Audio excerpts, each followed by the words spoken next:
Welcome to the Beer N Bulldogs. We're here to celebrate the American Pit Bull Terrier through history, responsible ownership, and appreciation. All discussions are for legal, ethical, historical, and educational purposes. No illegal activities ever. We stand firmly against animal cruelty and dogfighting, both of which violate the Animal Welfare Act of 1976. Let's keep it positive and give these amazing dogs the respect they deserve. Cheers! About to go down, so who's gonna be my dogs? Cause I'm about to break some laws. I ain't supposed to get in any trouble again.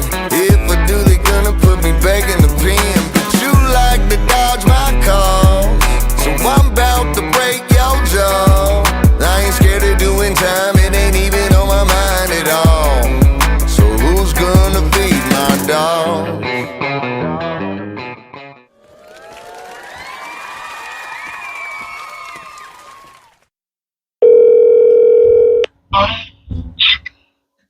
Hello, RastaMon. You. Hey, it's Calypso. How are you doing today? All right. I'm all right. What about yourself? I'm doing well, man.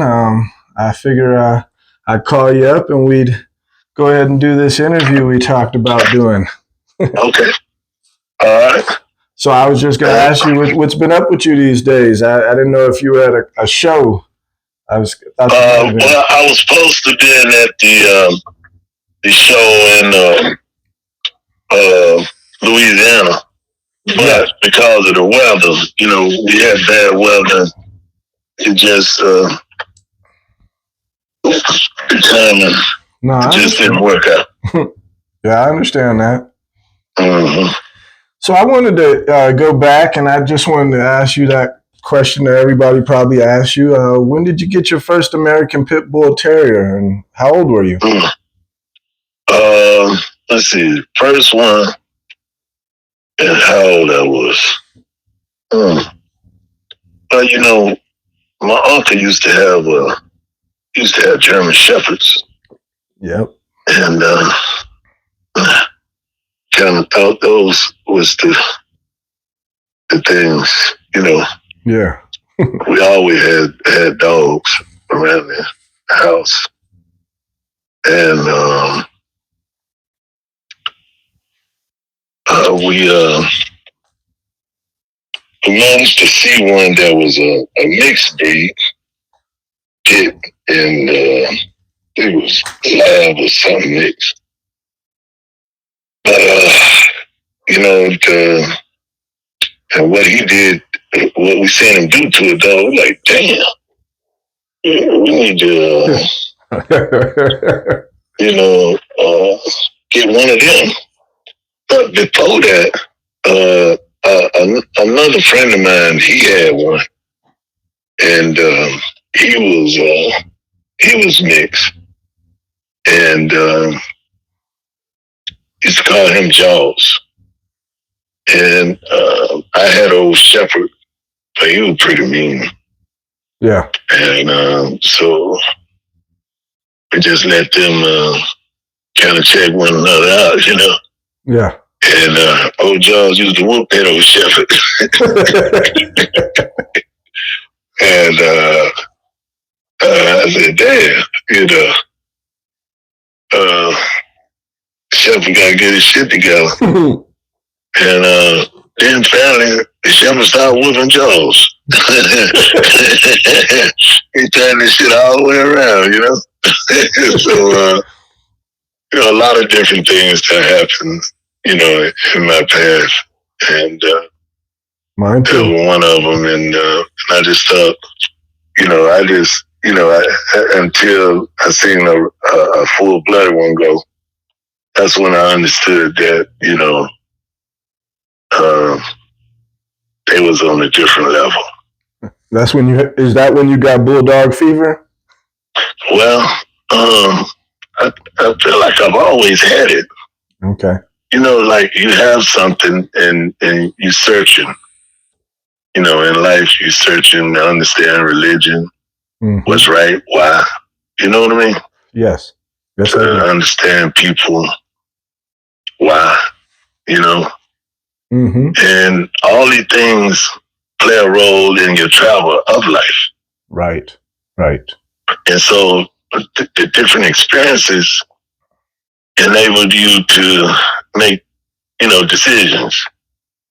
What to, what not to, and why to. You know what I mean? Yes. So yeah, man, it's been a nice road to travel. Were there any other breeds of dogs that you know kind of were like, man, I do like this Basset Hound. I don't know. I'm just kind of curious. Well, you know, in the country, you know, you got all kind of dogs. You know that. I mean, when you're living in the country, you know, yeah, we have mixed breeds. Yeah, they track any damn thing down. You need them to. Yeah. But anyway, mostly we had them for God. You know what I mean? Watch the yard, watch the animals, stuff like that. But you know, just let's see. Yeah, take favor to anything else.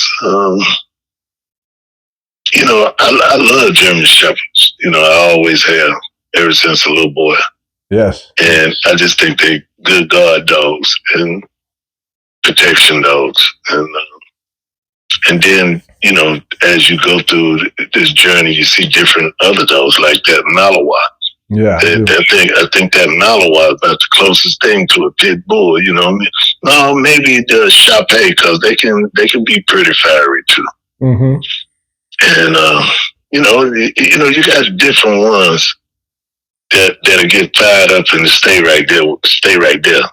Then you got some can get fired up and you can kind of they might just back away for a little bit. But that Shapé and that bulldog.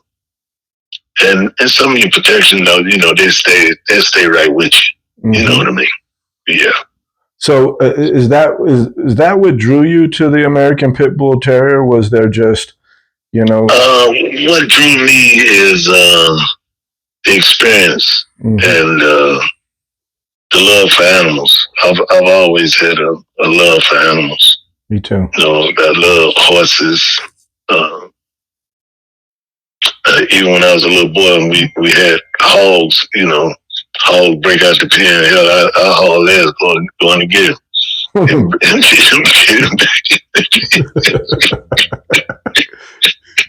You know, most motherfuckers be running away. Say, ah! I'm running out to get your ass back.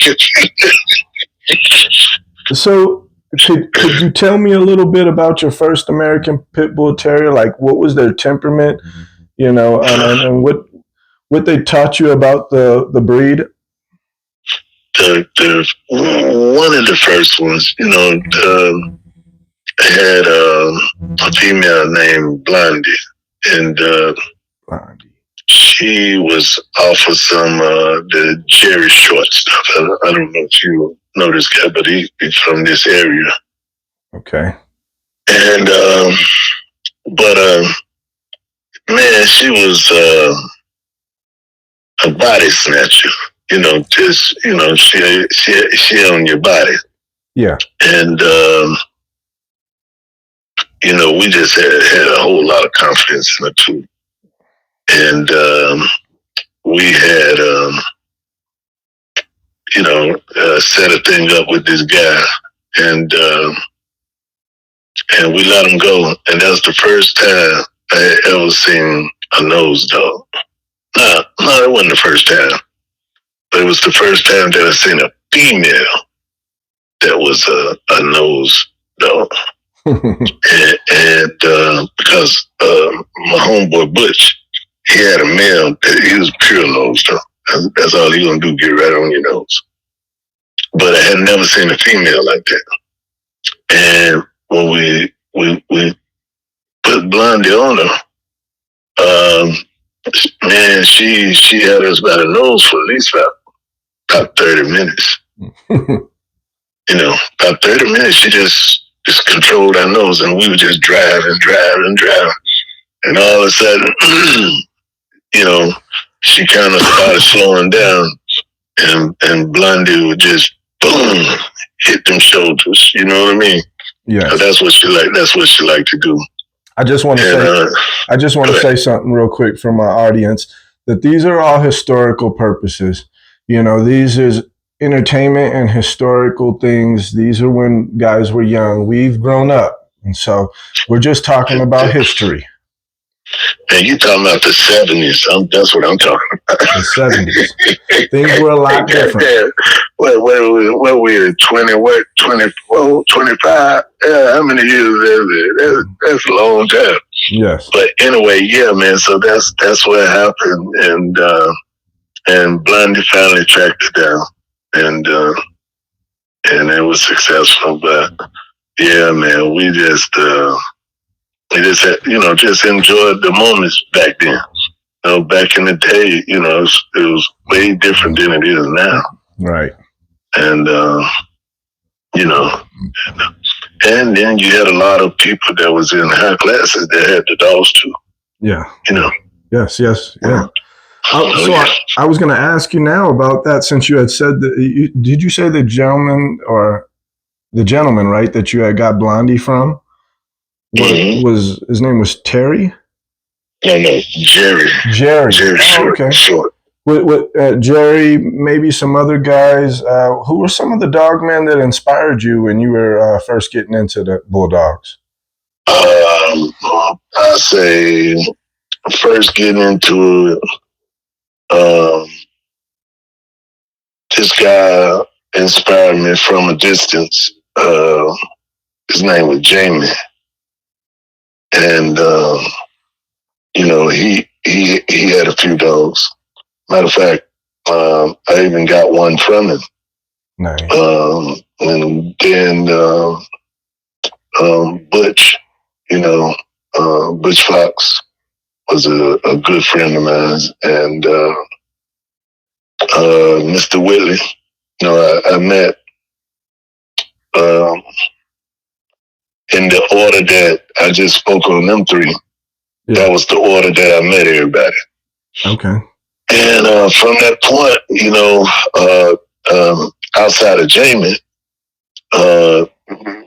Butch and Mr. Willie and I, we developed like a brother relationship. You know what I mean? Like family. You know what I mean? Because Butch was real competitive and played basketball, shot that ball, and so we go there. He said, "You pick your team, I pick my team." We go at it. You know what I mean? Yes. And so it was competitive on the court, and having the dogs and being around them. So they were doing some great days. Now Mr. Whitley, we just used to talk, and he would breed them, and then I'll raise a few, he raised some, just back and forth like that. Right. Was there anything that Mr. Whitley ever told you that stuck in your head that you can remember, like when you was, getting into the dogs, that you just remember him telling you that stuck into your head? Let's see. I remember when this was an incident. We was doing a female down off a male that I got from it. And we went up there, the guy told us, "Hey, my wife gonna cook some chili beans and cornbread, and we're gonna really have a good time."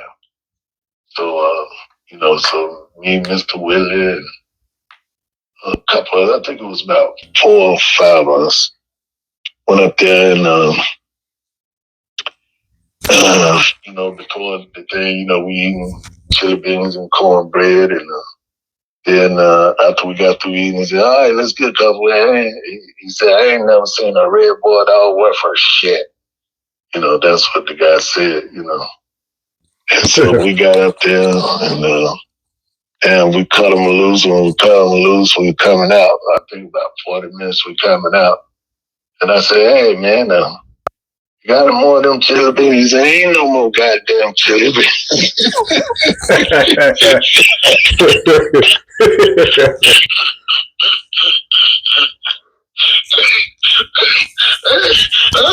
thought we was cool, man.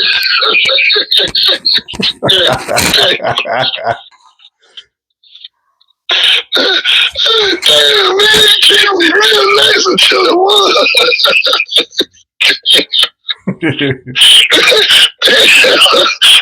I guess I was supposed to lose. I could have got a plate to go, huh?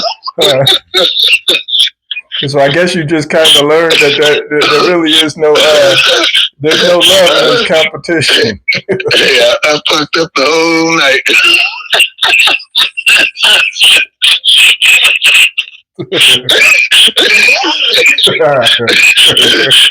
Everybody got to play here to go, goddamn. Get your ass out of here.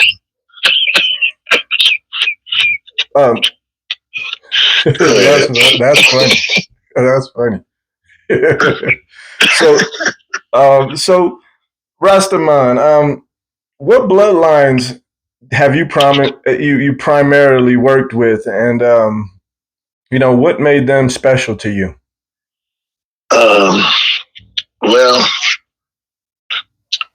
I had some Zebo dogs, and I got them from Mr. Whitley, but I had that man. I had got him from a guy named Junior, but you got to remember, in this area, pretty much everybody almost kind of dealing with the same dogs. Not everybody, but a lot of them. And he was a brother-sister breeding of the Zebo family of dogs. And then Butch, they had got some dogs from Mr. Lopez, and they bred, they crossed that with the Zebo dogs. And meeting Butch, I didn't know a bulldog could bite that hard. But after seeing his dogs, I'm like, damn, shit. I need to get me some of them right there. You know what I mean? Yeah. I didn't know that dogs could bite you like that, and you got them look like you can't walk no more. I didn't know that. You know what I mean? I was like, wow. So shit, I need to get me some of them right there. So I got two from Butch, 2 males. And later on, about later stone behind that, and which was, her 2 brothers. And I matched 2 of them. One of them I lost, an hour and something. And I did him, he was young. He was about 16 months old when I did it. And Turbo, I matched him and Lady Stone in the same night. And they just passed with flying colors. They just ran through the dogs. Wow. And so that was, that was a part of that moving and grooving. And was these dogs, were they more of mouth dogs, or would you have considered them still, they were pretty game too? Well, I would say they were game and had mouth. Nice. Like a lot of times that's a hard combination to find. Yeah, it is. These dogs, like Lady Stone father was a pure Zebo dog. Okay. And her mama was Buster Queenie and Carver. Okay. Carver Tiger Jack. So when they made that breeding, the Zebo dog to Lady Stone mama, she was the only bitch in the litter. And it was Turbo, Two-Toe, her, and let's see, I think it was about 8. I think it was 8 boys and 1 girl. It was 9 pups. So she was the only female in the all the rest of them male. But now Butch thing was he had a lot of friends that was professional friends. And he would place the dogs with those type of people where he knew nothing. They weren't going to be doing nothing with him. You know, he knew that. And you know, and matter of fact, he was real good friends with Bob McAdoo. I don't know if you know who that is. But, I've heard the name. He played for the Lakers and the Carolina. And I should know because I'm a Lakers fan. Yeah. Read about him, Bob McAdoo. He right here from my neighborhood. You know, from right here, man. And him and Butch, and that's. Man, and he'll tell you, man, that damn Bush can shoot the lights out of that motherfucker. You throw it to him, is it Mr. Automatic? I don't care where he at on the floor. It don't be nothing but net, man. Nice. I'm telling you, that was a shooting brother, man. He can shoot the hell out of that ball, man. But, yeah, So I was going to ask you, what's your approach to breeding? And like, what traits you were looking for when you were breeding? What I would be looking for is what I already had. All right. You know what I mean? Or have, you know. So a lot of people try to rewrite the story. Just give me what I had. You know, I'm good with it. You know what I mean? I'm breeding them same dogs to get them. I believe if you breed them genetically, they're going to produce where they come from. I hear you. You know. So, like, what's your philosophy when it comes to conditioning? Like, what was your ideas on conditioning? My idea on conditioning is however he start, that's how he should finish. Okay. If he starts strong, he should be strong when you finish working him. Now I've heard you speak before about like retention. Retention was a big thing for you. I've heard you in some videos.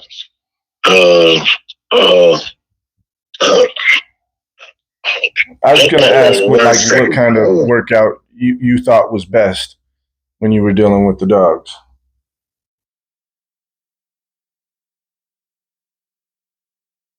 RastaMon, you there? Yeah, I'm backwards. I'm backwards. Yeah. Okay. But see, I believe in calisthenics. Resistant, not retention. Resistant. Yeah, that's what the reason why I believe in that is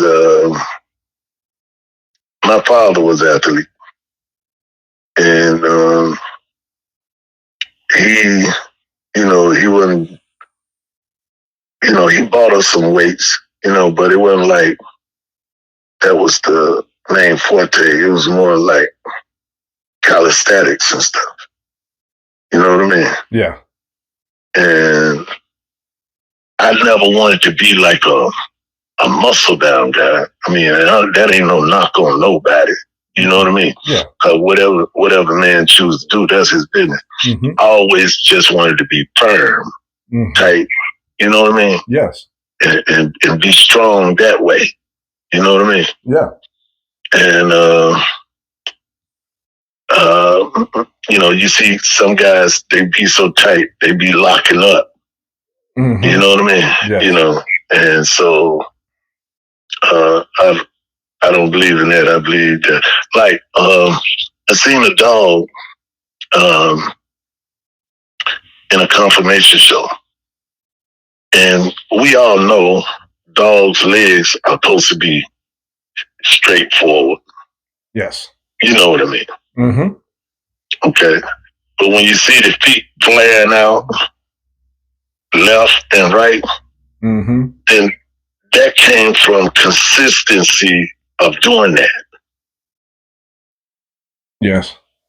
Do you see where I'm coming from? No, I know exactly where you're coming from. A lot of people won't understand what I'm talking about, and then they don't think I'm crazy. I don't know what the fuck I'm talking about, but it's okay. You know what? I got this buddy, and he spent a lot of time in prison. He said, it wasn't the big buff dudes, man, that you had to worry about. He said so it was like them skinny basketball looking guys that was knocking out huge buff dudes all the time. He's like, he said, I learned that you can't judge a book by its cover.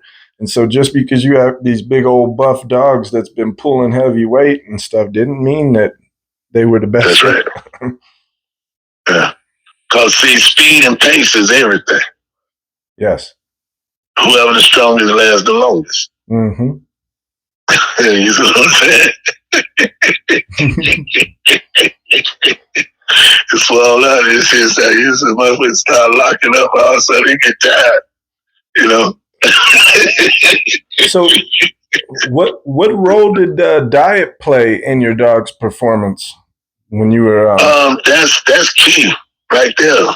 Making sure you feed them so they don't run hot. That's key. Did you lean more to kibble or raw feeding, or did you do a mix? I believe it or not, I ain't never raw fed a dog.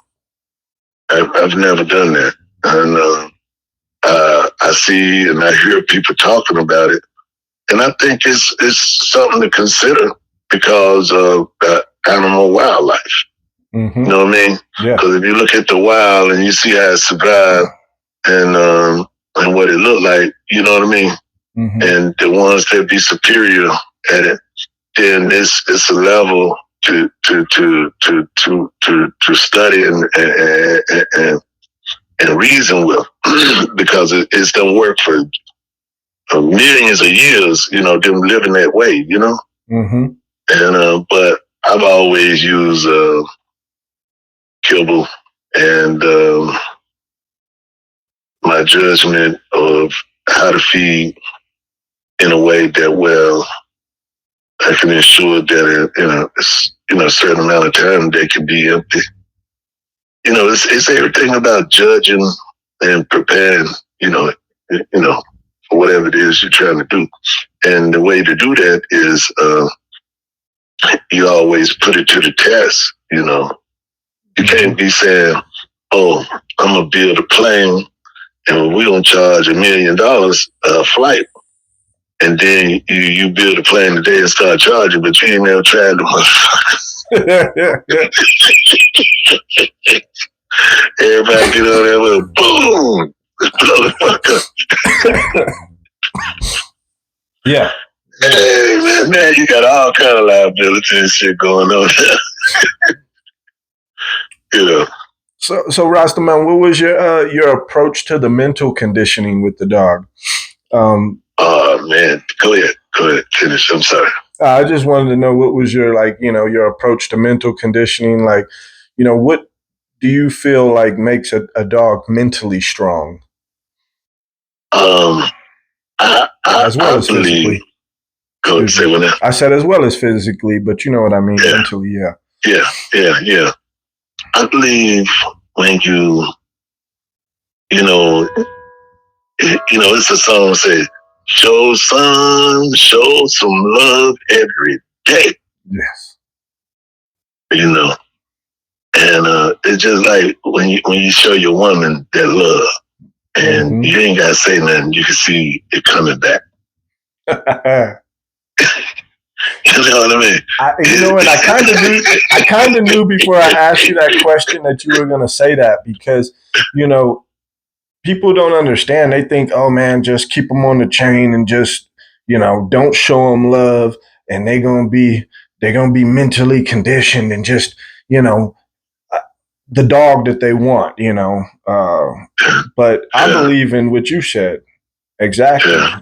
When you show them that love and you show them you're supporting them when they're doing things, like you're working them out and you stop them for a second and you give them that pet on the head and you tell them, man, I love you, boy. It puts something in them, especially the American people. It's just like our kids. Mm-hmm. You know, you hug them, son, I love you. You hug your daughter, baby, I love you. You hug your wife, baby, I love you. You know what I mean? Mm-hmm. And see, all that just, you know, no matter what, right or wrong, we standing together. You see what I'm saying? Mm-hmm. Yes. Yes. You see what I'm saying? You know, Yes. and so you have to, you know, do that, man. You have to make sure that you show the love to be right, and instead of, you know, just oh, he'll be tough, he's throwing that, you know, no. But when you show them unconditional love, and in that instances, I give you a little short story on one. I sold to this guy, and they had gotten ready for a contest, and this been some years ago, and so I went and seeing him, like, oh man, he ain't you know. I'm watching him. You know, when I say him, I'm watching the dog. Now, this dog is whooping him. You know what I mean? Mm-hmm. But he ain't acting like he getting whooped. He acting like he winning. You know what I'm saying? He get beat the fuck up. You know what I mean? Damn, and I'm trying to figure out why he just letting him do that to him. Because okay, sitting there, I said, damn, man. I said, talk to him, man. And she got done. Like, shit. I said, Kush in the bush. You better get on up from down there. And mother sprung up and looked up, man. He looked at you, you better go get him. Man, he killed that motherfucker. He just wanted to know somebody was with him. Hey, and there's you know, way back then, you know, this, like I said, it's over 30 years. Yes, yes. You know, the people that was there was shocked because they couldn't believe what that 4-time winner was doing to a 2-time winner. Mm-hmm. You know what I'm saying? Mm-hmm. I mean, he was putting it on him. The old boy stood up and gave him the business, man, and laid him down. I ain't talking about this. I laid him down, you know what I mean? Mm-hmm. And so that ain't the first time. There's another answer, but we'll move on with your questions now. Well, I wanted to ask you, so how did you house your dogs? Like, what kind of setup did you do? A chain, or how did you get down? Did you? I had concrete. I had a couple pins. You know, back in the day, I love the chain, and the reason why I love the chain is because they get to run. You know, you can take a dog and put him in a 10 by 10, and all you do get to go back and forth 10 feet. But when you put him on a chain, that chain about 12 feet, he get to run and do acrobatic shit, you know, on that chain that he can't do in that 10 by 10 or that 4 by 10. You know what I mean? Yes. And so he just, you know, when you see him running and jumping and gliding through the air, man, it's such a beautiful sight. And I remember when I used to have a yard full of those and shit, I would go out there, man, just sit in the middle of them and just watch all of them perform in their own way. You know what I mean? Running around, jumping up. I talk to them, you know. I talk to them, you know. Like when I had my dogs, I would talk to them like they was humans. Yeah. You know what I mean? Like you said, like your kids. Yeah. We like brothers and the girls, my daughters. You know what I mean? And son, you know, father, daughter, and with that relationship, See, one thing about a dog is he will never forsake you. No. You know what I mean? I'm talking about in the agony of defeat, the motherfucker will still stand for you. You know what I'm saying? Yes. So sometimes it be good, sometimes it don't. Sometimes you win, sometimes you don't. You know, but however it go, you know, you still show your appreciation for the services that they have given. Mm-hmm. Yeah. A lot of people don't see it that way. Maybe I done got too compassionate. No. Hey, this is why we have this show, because we want to kind of show that there's dogmen and their love for these dogs. Yeah. Like, people think that we look. A lot of people look at it as some type of savage world or something when they think of these dogs, but they don't understand. Like you said, it was the 70s, and I understand because I'm an enthusiast who's studied the breed, and I understand that the men who were behind these dogs, that's why I have you on the show, had much love for these dogs. We looked at it like, like how people look at the UFC today.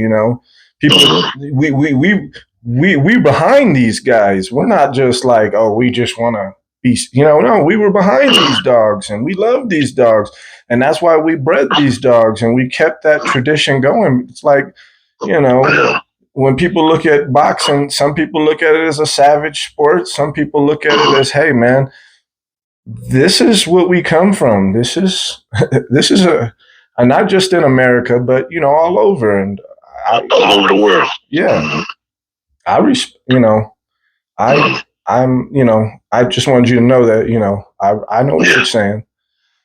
Let me just say this. I want to say this. See, you got a lot of people that hate our country. Mm-hmm. Then you got a lot of people want to be in our country. Yes. But hate, what it's made of. But I'm here to tell you, we're the greatest country in the world. In the world. And ain't no military like our military. Mm-hmm. And when it's a thing I call prepare to do battle. Mm-hmm. And that's one thing the United States have been great at. Preparing to do battle. Even when it ain't no war, we still got people prepared. Yes. You see what I'm saying? Mm-hmm. So that was the same thing with the Bulldogs. Prepare to do battle. But you got to take care of your soldiers. Yes, you do.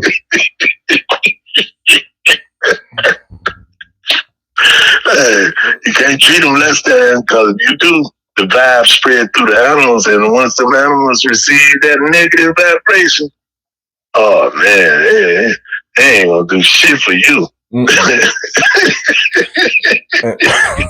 that is the truth behind what we talk. Yeah, that is the truth. So,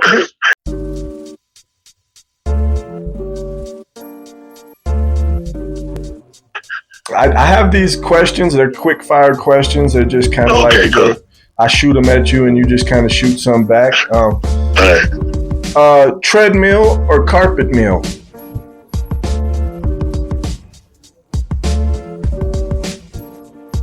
Both. Okay. If you care to explain, that's on you. Okay. With the carpet mill, you can do your 45-degree angle. Right. And, but remember, on that 45-degree angle, it's minutes. It ain't no hours, because you surely wreck yourself. Trust me. Mm-hmm. On a treadmill, once he get his body into that rotation, you can let him spin out on there. You know what I mean? Yes. Just to do some burnouts. Like how you see a race car. Yeah, the dog just starts zoning. Yeah, they get that thing singing.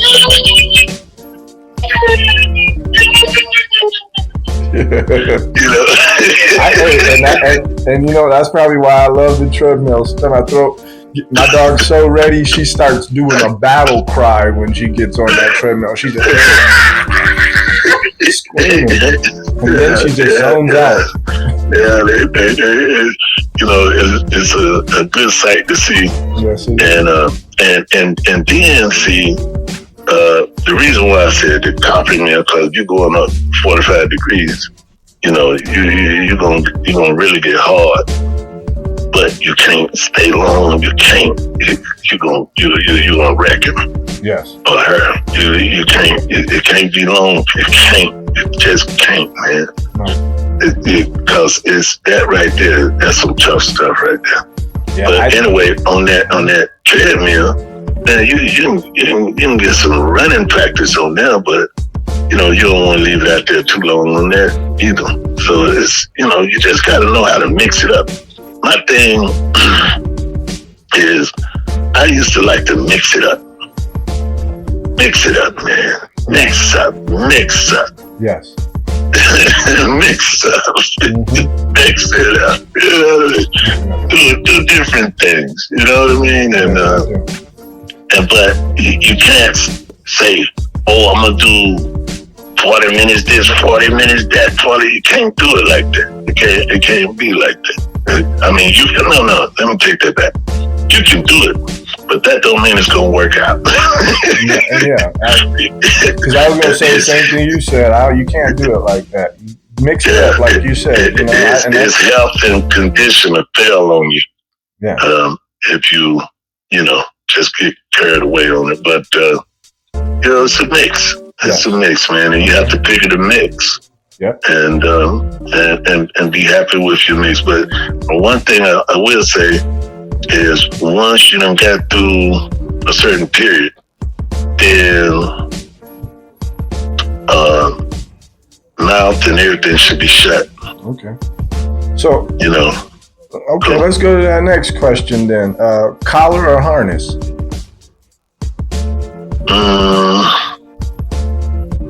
Collar for a certain workout and the harness walking. Okay. All right. Mouth or game? Both. I like that. Kibble or raw? Oh, I guess we already kind of got that one right. I've used that, but both. You can use both. Okay.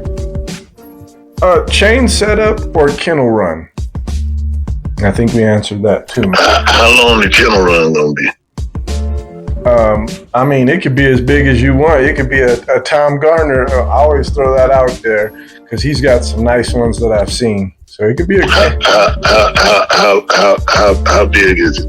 How big is the kennel run? Oh, like I said, 10 by 10, 12 by 12, 11, 15, or what? So if it's a small one, I'm guessing you're saying, heck no, rather put them on the chain.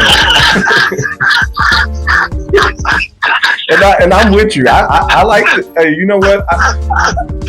I'm with you on the chain. And you know what? You know why I'm with you on that chain? Because I know that I'm with you on the chain because I believe that it puts like some type of strength on the dog that keeps them like where they don't notice that chain. People think, oh yeah, that dog's got a chain on him, and I'm like, he don't feel that. He's built himself up now. He knows what that's like a string on him. Yeah. But yeah, if you just talking about just keeping one in to maintaining, just like that, in a killer run would be good. You know what I mean? Yeah. Even at that, I still choose a chain over it. But if you,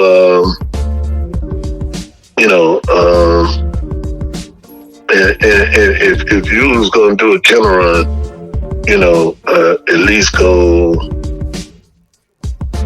let's see, let's say 50 to 100 feet. Okay. Let's say tug of war or fetch. Both. road work or hiking? Both. See, you ain't met nobody like me. All that shit there is good workout. Yes.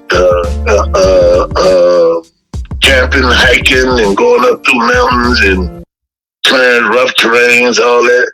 And then road work, going 10, 15 miles. You know what I mean? All that's good shit. Yes, it is.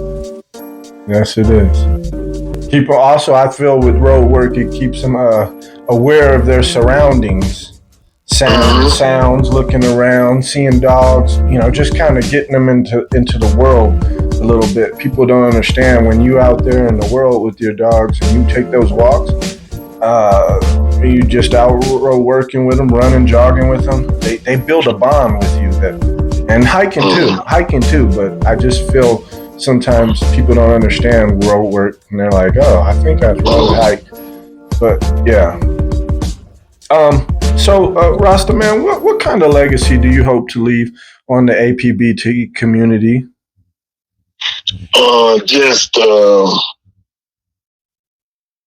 That I enjoyed myself, man. Try to be,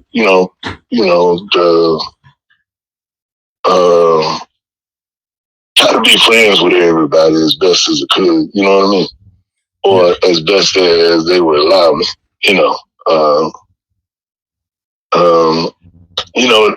I never got into the game for accolades. That wasn't even on my mind at all. Yeah.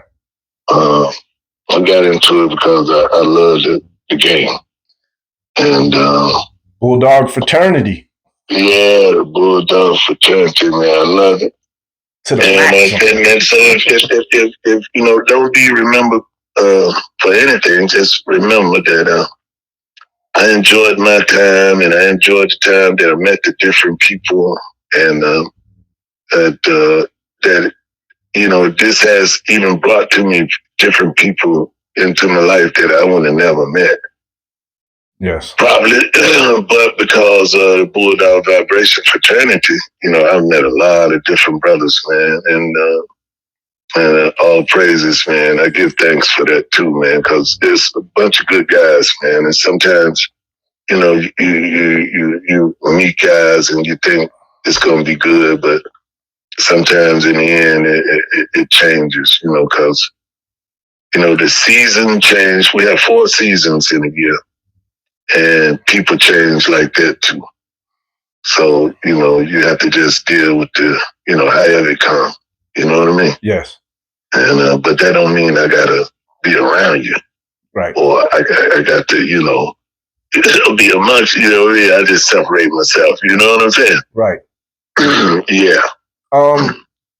This is a question that I've probably only asked, I've never asked anybody else. I mean, I may have asked some men, in personal conversations, but as far as this show, and because you've been in the dog world for a long time, I feel like I want to ask you, have you faced racism in the dog world? And that's a weird question to ask, but I just want to. Let me just say this, man. We live in America. Mm-hmm. And for some reason, no matter what nationality move here, there have been that part of it in whatever race they are.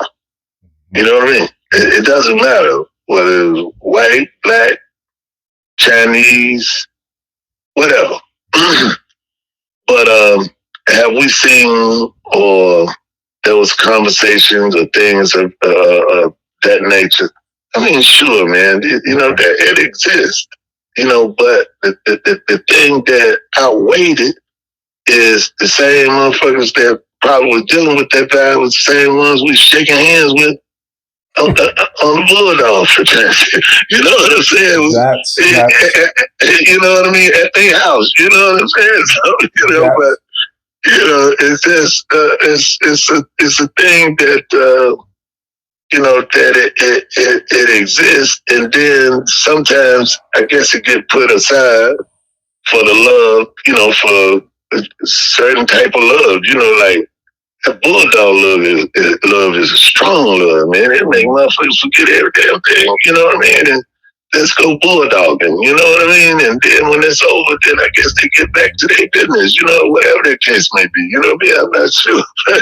But for me, hey, it's all love all the time. I don't give a fuck what color you is. And that's why I wanted to ask you because, and I knew you would say that. I knew you would say that, and I wanted to kind of like show people that that love for the dogs so deep that we've been able to bond because of certain things, and it's done stuff like that, and I think it's incredible because it's like that's something that I just wanted to throw out there. Let's see, what's incredible, it is the nature of his business, which is bulldogging, man, the most incredible creature on earth, man. Yes. It'll bring the goddamn poke in this motherfucker if he goddamn get the one.